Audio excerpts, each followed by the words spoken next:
this week's Torah reading of Aharei mode, we're being warned not to engage in incest, adultery, and sexual depravity because the Canaanites who did so before us are being thrown out from the land.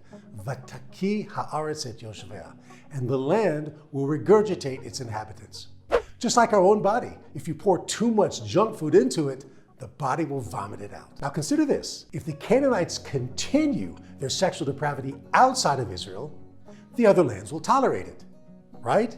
Egypt, France, and even New York won't vomit them out, even though incest and adultery are forbidden for the whole world. So what's different about the land of Israel? The 13th century commentator, the Ramban, explains that even though this same God rules the entire world, there's a distinct difference in the way that he governs. Over the other lands, God placed mazalot umalachei elyon liot sarim alehem.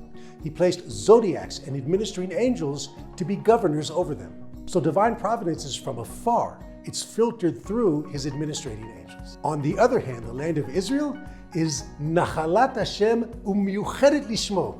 It's God's inheritance, dedicated especially to his name.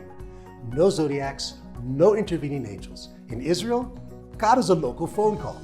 Because God is so local, the land is extra sensitive to these types of transgressions that we mentioned. So the Ramban is telling us that there's a huge difference. Imagine taking a kid to the front of a king's palace and saying, hey, do you want to hang out on the marble floors inside or outside in the mud pen?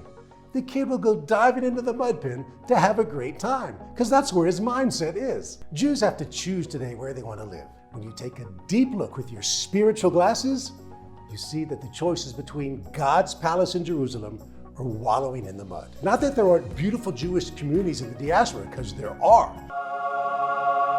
But the Torah is hinting to us that from a spiritual standpoint, Jerusalem is gold and the diaspora is tantamount to mud. So take a shower and get changed and y'all come home now, you hear?